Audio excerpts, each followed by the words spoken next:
What's up YouTube, Kainu back here again for another video. Today we're going to be checking out the best cameras for streaming in 2022, but stay tuned. All right, I want to start out on the Elgato website because it's going to give you a great overall look at the cameras and then also what you need in a camera for it to be good for streaming. All right, so if we click on Sony here, and then we see the Sony A5100, you see the max resolution right here. So for streaming, you can't get more than 1080p 60 FPS at the moment. Maybe in the future it'll go up to 4K, but 1080p 60 FPS is the max you can get. All right. And then something you're gonna want in a streaming camera is clean HDMI. So what that means is that no words or anything are gonna be on the screen while you're streaming. So let's say, I don't know, you have some sort of focus mode on. You're not going to see manual focus mode in the top right corner of your screen. All right. And the connection type, that's going to tell you what type of cord you're going to have running into the actual camera itself. And then I skipped unlimited runtime. Let me explain unlimited runtime. So some cameras have a 30-minute runtime and then they will shut off while you're streaming. So that can get very annoying if you're streaming and then you have a 30-minute runtime and then your camera turns off and then you got to turn it back on and then you got to reset it up to stream. It can get very annoying. So you're definitely going to want to look for that unlimited runtime to be yes. All right. And then it's going to tell you what type of power it takes. For this example, it takes a dummy battery. So what a dummy battery is pretty much a battery that you put into the camera and then a little cord runs either into a power outlet or into a USB port. Okay. And then it's going to give you who it's verified by, and then it's going to give you a setup guide. So if you purchase any of these cameras, it's going to show you how to set it up specifically with the Cam Link 4K or the Cam Link Pro. But it's pretty much the same thing if you buy a third-party capture card, like one of the cheaper ones, like the $30 one. I have a cheap capture card myself, and I used the guide for the A5100, and it worked perfectly fine. And then also, if you're curious about a quality sample, you can click on this right here and it'll give you a quality sample for the specific camera that you're thinking about picking up. But this is a great way to see the different features of each of the cameras and then also see a quality sample of what you're thinking about picking up. But let's hop into my actual recommendations for each price point. Okay, so for my camera recommendations, I'm gonna have a cheap and then a not so cheap option. So for the cheap options, it's gonna be $500 and under, and for the not so cheap options, it's gonna be $500 and above. So for my first cheap option, I have the Sony A5100. So this has a max resolution of 1080p. It has clean HDMI output, it has the unlimited runtime, and then it has micro HDMI, and then it has a dummy battery. The only thing that this camera does not have is it does not support external microphones. So you can't plug in the microphone to a jack on the camera. You have to use an XLR mic or a USB microphone. But other than that, this camera works great for streaming. I would recommend picking it up on eBay or another site called Swappa.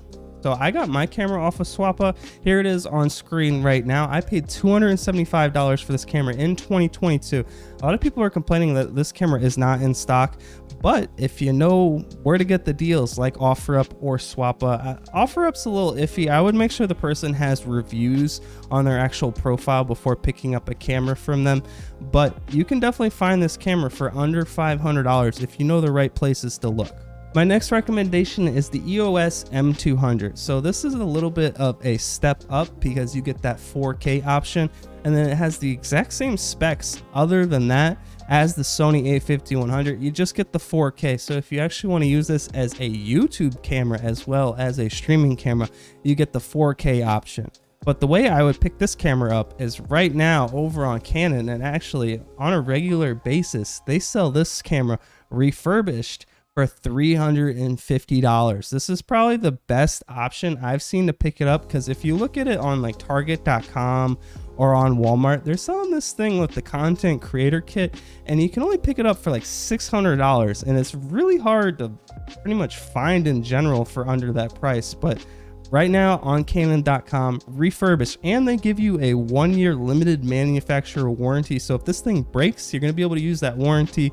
It's only $350 and you're getting a 4K camera. This thing's definitely a great pickup for any beginner streamer. My third option is the Lumix G7 from Panasonic. This thing is an absolute beast. It gets 4K as well.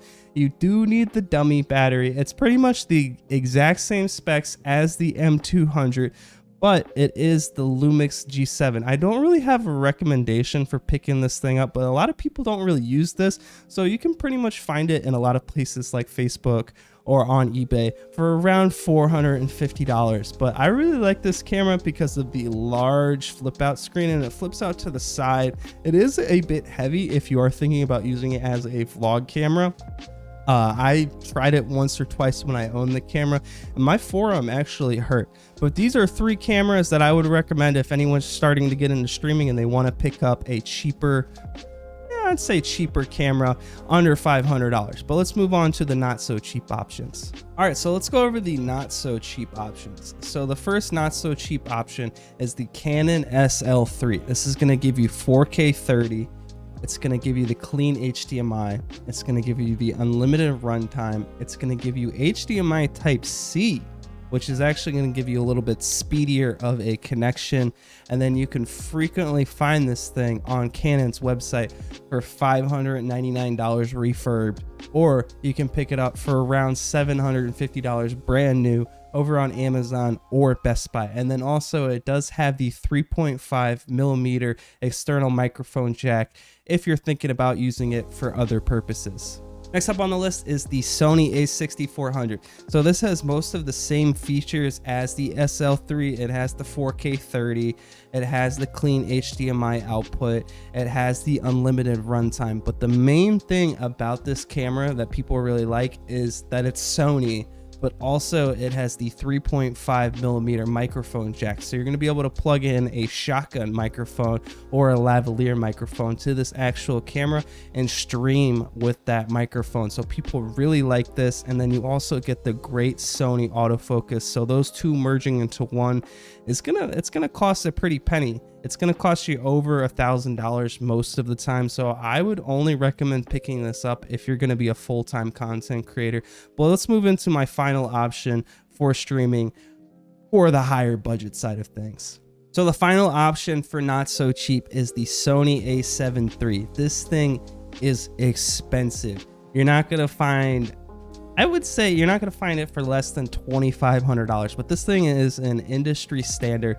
It has all of the features you need to stream and then some. This thing is an absolute beast, and then it's really known for its vivid colors, and a lot of people love this thing. You see, I would say a lot of people want this thing just in the industry, on Instagram, on Twitch, on YouTube. Whenever people say, oh, what camera did you upgrade to when you're going full-time, they typically say an A7 II or an A7 III. Some people say a Blackmagic camera, but this is definitely the industry standard for anybody who's on that upper echelon of streaming. I wouldn't recommend it unless you're absolutely so far into your career where you're making like hundreds of thousands of dollars a year, but this is definitely the top tier for streaming cameras that I would recommend to anybody. If you have any questions, comments, or concerns, and you found this video informational, drop them down in the comment section down below, and then make sure you like, you comment, and you subscribe, and don't forget to take it easy.